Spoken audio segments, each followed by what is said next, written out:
এটি সেই দেবী, যার নাম কোনো সন্ত বা দেবতার নামে নয়, বরং এক নিষ্ঠুর অসুরের নামে রাখা হয়েছিল। হাজার হাজার বছর আগে ভারতের পশ্চিম উপকূলে মৎস্যজীবী ও লবণ প্রস্তুতকারীদের গ্রামগুলিতে এক অত্যাচারী রাক্ষসের ত্রাস ছড়িয়ে পড়েছিল। সে এতটাই শক্তিশালী ছিল যে দেবতারা পর্যন্ত তাকে পরাস্ত করতে পারছিলেন না। যখন তার অত্যাচার চরমে পৌঁছল, তখন সবাই মিলে ভগবান ব্রহ্মার কাছে প্রার্থনা করল। তখন ব্রহ্মা নিজের শক্তি থেকে এক অষ্টভুজা দেবীকে সৃষ্টি করলেন, এবং সব দেবতা তাদের নিজ নিজ অস্ত্র সেই দেবীর হাতে অর্পণ করলেন, ফলে তিনি হলেন মহাশক্তিশালী। সেই মহাশক্তিশালী দেবী রাক্ষসকে যুদ্ধে আহ্বান জানালেন, এবং শেষে এক ভয়ঙ্কর যুদ্ধে তাকে পরাস্ত করলেন।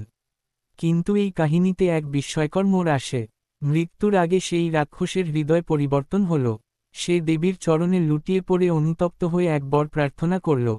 সে বলল, হে দেবী, আপনি মহান।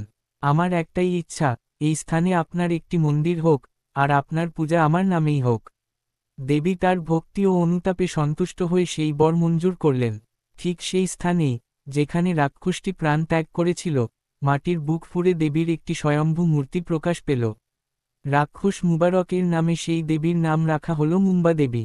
আর যিনি এই ভূমিকে এক রাক্ষসের আতঙ্ক থেকে মুক্তি দিয়েছিলেন, তার নামেই এই স্বপ্নের শহরের নাম হল মুম্বাই।